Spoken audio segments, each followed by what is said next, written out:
ವೀಕ್ಷಕರೇ, ನಾನು ಟಿಪ್ಪು ನದ ನಿಮ್ಮ ಮುಂದ್ಗಡೆ ಮತ್ತೊಂದು ಮೋಟಿವೇಶನ್ ಕಥೆಯನ್ನ ತೆಗೆದುಕೊಂಡು ಬಂದಿದ್ದೇನೆ. ಈ ವಿಡಿಯೋನ ಕೊನೆವರೆಗೂ ನೋಡಿ. ಬಹಳ ಅಚೀವ್ಮೆಂಟ್ ಮಾಡ್ತಕ್ಕಂಥ ಕತೆ. ಅದರಲ್ಲಿ ವಿದ್ಯಾರ್ಥಿಯ ದಾರಿಯಲ್ಲಿ, ವಿದ್ಯಾರ್ಥಿ ಜೀವನ ಅಂತಕ್ಕಂಥ ದಾರಿಯಲ್ಲಿ ಈ ಕತೆ ಬಹಳಷ್ಟು ಇಂಪಾರ್ಟೆಂಟ್ ಆಗುತ್ತೆ. ಬನ್ನಿ ವೀಕ್ಷಕರೇ, ಹಾಗಾದ್ರೆ ಸ್ಟೋರಿಯನ್ನ ಮುಂದುವರಿಸೋಣ. ಸ್ಟೋರಿ ಅನ್ನೋಕ್ಕಿಂತಲೂ ಇದೊಂದು ನಿಜವಾಗಿ ನಡೆದಿರ್ತಕ್ಕಂಥ ಒಂದು ಘಟನೆ. ಎಸ್, ರಾಜೇಶ್ ಅಂತಕ್ಕಂಥ ಒಬ್ಬ ಹುಡುಗ, ಗೊತ್ತಿಲ್ಲ ಏನಾಯ್ತೋ ಗೊತ್ತಿಲ್ಲ, ಚಿಕ್ಕವನಿದ್ದಾಗಲೇ ಅವ್ರ ತಂದೆ ಅವನನ್ನ ಬಿಟ್ಟು ಭಾರತ ಪ್ರಪಂಚಕ್ಕೆ ಹೋಗ್ತಾರೆ. ಏನ್ ಸರ್, ಕತೆ ಇನ್ನು ಸ್ಟಾರ್ಟ್ ಆಗಿಲ್ಲ, ಇನ್ನು ಪ್ರಾರಂಭವಾಗಿಲ್ಲ, ಆದ್ರೆ ಅವರ ತಂದೆ ಬಿಟ್ಟು ಹೋಗ್ಬಿಟ್ರ. ಎಸ್, ಯಾವುದೇ ಒಂದು ಕಾಯಿಲೆಗೆ ತುತ್ತಾಗಿ ಅವ್ರ ಪಪ್ಪ, ಅವರ ತಂದೆ ಆ ರಾಜೇಶ್ನನ್ನ ಬಿಟ್ಟು ಹೋಗ್ಬಿಡ್ತಾರೆ. ಇನ್ನ ಉಳಿದಿರೋದು ಮಮ್ಮಿ, ತಾಯಿ. ಹಾಗಾದ್ರೆ ತಾಯಿಗೆ ಒಂದು ಕನಸಿತ್ತು, ಅವನು ದೊಡ್ಡ ಮ್ಯೂಸಿಕ್ ಡೈರೆಕ್ಟರ್ ಆಗ್ಬೇಕು ಅಂತಕ್ಕಂಥ ಕನಸು. ಪಿಯಾನೋ ನುಡಿಸ್ತಕ್ಕಂಥವನಾಗ್ಬೇಕು, ಬಹಳ ದೊಡ್ಡದಾಗಿ ಪಿಯಾನೋವನ್ನ ನುಡಿಸ್ಬೇಕು. ಯಾಕೆ ತಂದೆ ಕೂಡ ಏನಪ್ಪಾ ಅಂದ್ರೆ ಪಿಯಾನೋವನ್ನ ನುಡಿಸ್ತಾ ಇದ್ರು. ಹಾಗಾದ್ರೆ ತಂದೆ ಕನಸು ಕೂಡ ಅದೇ ಆಗಿತ್ತು, ನನ್ನ ಮಗ ಬಹಳಷ್ಟು ದೊಡ್ಡ ಮ್ಯೂಸಿಕ್ ಡೈರೆಕ್ಟರ್ ಆಗ್ಬೇಕು, ಸಂಗೀತ ನಿರ್ದೇಶಕನಾಗ್ಬೇಕು. ತಾಯಿಗೆ ಕೂಡ ಅದೇ ಕನಸಿತ್ತು. ಹಾಗಾದ್ರೆ ರಾಜೇಶ್ ಕೂಡ ಬಹಳ ದೊಡ್ಡ ಮ್ಯೂಸಿಕ್ ಡೈರೆಕ್ಟರ್ ಆಗ್ಬೇಕು, ಸಂಗೀತ ನಿರ್ದೇಶಕನಾಗ್ಬೇಕು, ಅದರಲ್ಲಿ ಪಿಯಾನೋವನ್ನ ನುಡಿಸ್ತಕ್ಕಂತ ವ್ಯಕ್ತಿ ಆಗ್ಬೇಕು.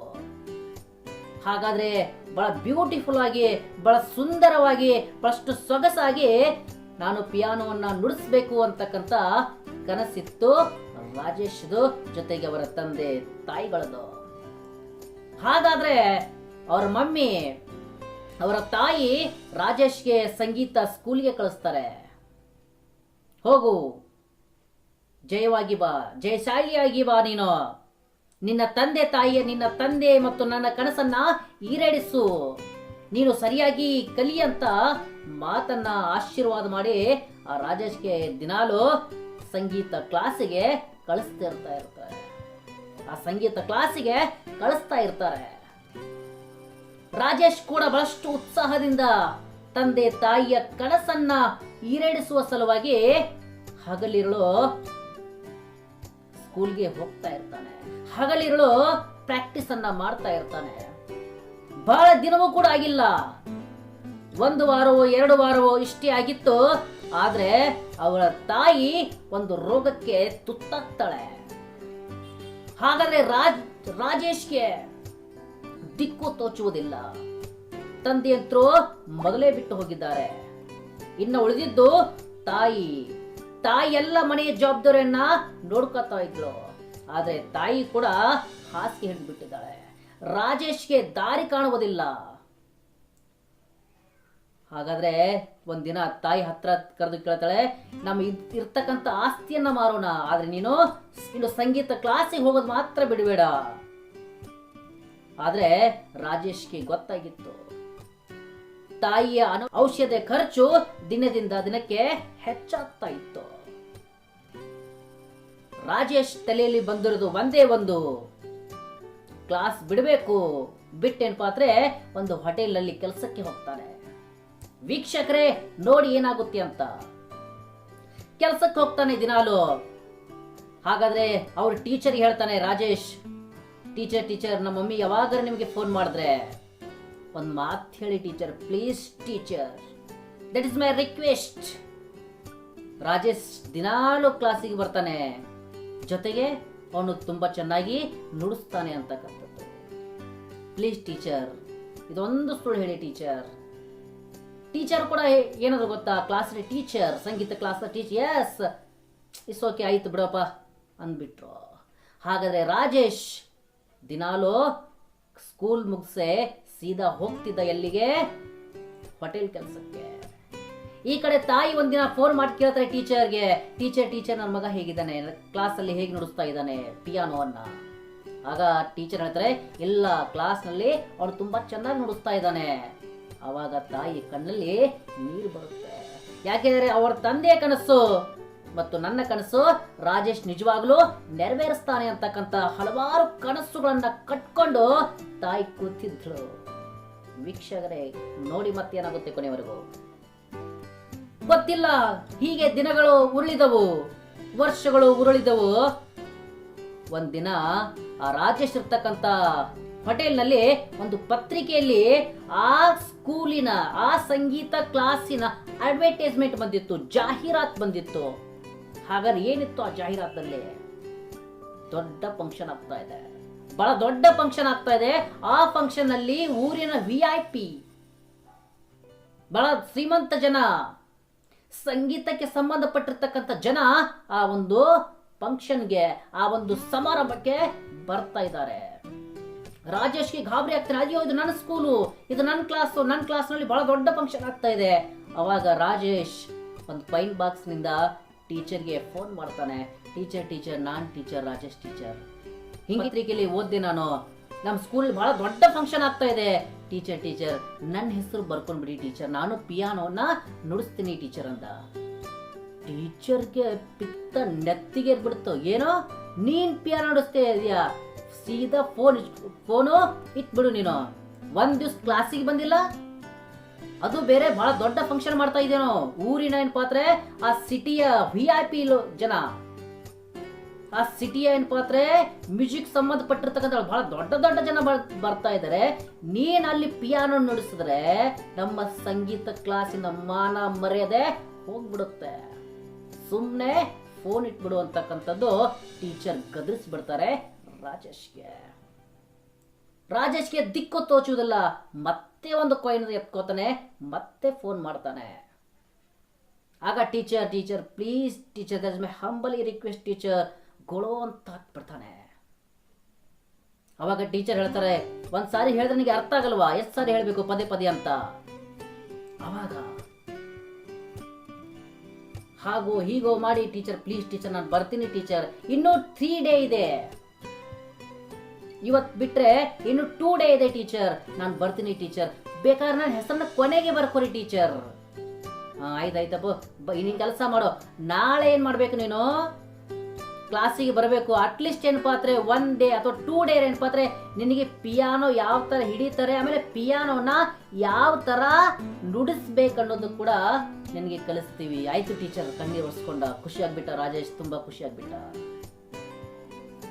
ವೀಕ್ಷಕರೇ ನೋಡಿ ಏನಾಗುತ್ತೆ ಅಂತಕ್ಕಂಥದ್ದು ಬಹಳ ಅದ್ಭುತವಾಗಿರ್ತಕ್ಕಂಥ ಕಥೆ ಇದೆ. ಕೊನೆಗೆ ಏನಾಗುತ್ತೆ, ಆ ನೆಕ್ಸ್ಟ್ ಡೇನು ಹೋಯ್ತು. ಇನ್ನ ಟುಮಾರೋ ಬಂತು, ಫಂಕ್ಷನ್ ಕೂಡ ಬಂತು.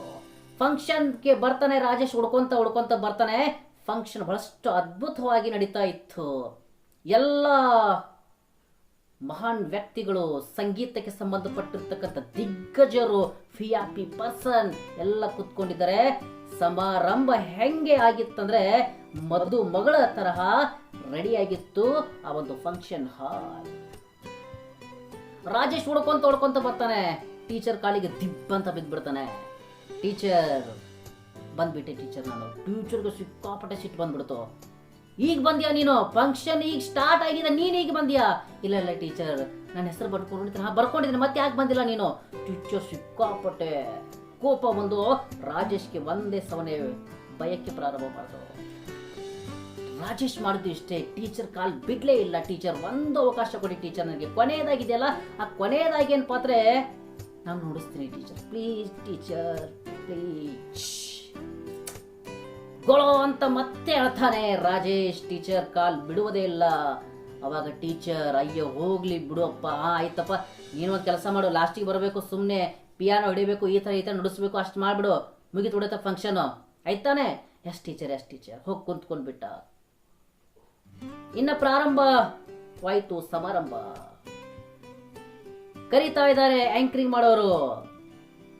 ಒಂದಾದ ನಂತರ ಒಂದು ವಿದ್ಯಾರ್ಥಿಗಳು, ಒಬ್ಬರಾದ ನಂತರ ಒಬ್ರು ಸ್ಟೇಜ್ ಮೇಲೆ ಬರ್ತಾ ಇದ್ದಾರೆ, ನುಡಿಸ್ತಾ ಇದ್ದಾರೆ, ಹೋಗ್ತಾ ಇದ್ದಾರೆ, ಬರ್ತಾ ಇದ್ದಾರೆ, ನುಡಿಸ್ತಾ ಇದ್ದಾರೆ, ಹೋಗ್ತಾ ಇದ್ದಾರೆ. Please welcome to on the stage what began to all up. ಎಲ್ಲರೂ ಜೋರಾದ ಚಪ್ಪಳೆಯ ಮೂಲಕ ಇವರನ್ನ ಕರೀರಿ, ಇವರು ಬರಬೇಕು. ಎಲ್ಲರೂ ಬಂದರು, ಹೋದರು, ನುಡಿಸಿದರು ಪಿಯಾನೋವನ್ನ. ಕೊನೆಯದಾಗಿ ಕರೀತಾರೆ, ರಾಜೇಶ್ ಬರಬೇಕು. ಆಂಕರಿಂಗ್ ಮಾಡೋರು ಕೂಡ ಏನಪಾತ್ರೆ ಮನಸ್ಸಿಲ್ಲ ರಾಜೇಶ್ ಕರಿಬೇಕು ಅಂತಕ್ಕಂಥದ್ದು. ರಾಜೇಶ್ ಬರ್ತಾನೆ, ಎಲ್ಲ ಜನ ಏನಪಾತ್ರೆ ಮಾತಾಡ್ತಾ ಇದ್ರು. ರಾಜೇಶ್ ಎಲ್ಲರಿಗೆ ನಮಸ್ಕರಿಸುತ್ತಾನೆ, ಪಿಯಾನೋವನ್ನ ಕೈಯಲ್ಲಿ ಇಟ್ಕೋತಾನೆ.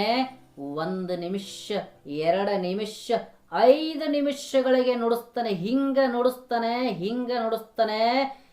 ದೇವಲೋಕದ ಸಂಗೀತ ಹಾಗೆ ನುಡಿಸ್ತಾನೆ. ಬಹಳ ಅದ್ಭುತವಾಗಿ ನುಡಿಸ್ತಾನೆ. ಅದ್ಭುತಕ್ಕೆ ಮತ್ತೊಂದು ಹೆಸರೇ ಈ ರಾಜೇಶ್ ನುಡಿಸ್ತಕ್ಕಂಥ ಪಿಯಾನೋ ಆಗಿತ್ತು. ಕ್ಲಾಪ್ಸ್ಗಳು ಹಿಂಗ್ ಬರ್ತವೆ, ಚಪ್ಪಾಳೆಗಳು ಹೀಗ್ ಬರ್ತವೆ. ಆ ಸಭಾಂಗಳ ಎಲ್ಲಿ ಮುರಿದು ಹೋಗ್ತದೋ, ಆ ಸಭಾಂಗಳ ಎಲ್ಲಿ ಒಡೆದು ಹೋಗ್ತದೋ ಆ ರೀತಿಯಾಗಿ ಏನಪ್ಪಾ ಅಂದ್ರೆ ಎಲ್ಲರ ಕ್ಲಾಪ್ಸ್ ಅನ್ನ ಹಾಕ್ತಾ ಇದ್ರು. ಎಲ್ಲರೂ ಇದ್ರು. ಇನ್ನೊಬ್ರು ಎದ್ನಿತ್ ಹೇಳ್ತಾರೆ, ಒನ್ಸ್ ಮೋರ್. ಈ ಜಾದೂ ಚಲ್ ರಹಾ ಥಾ.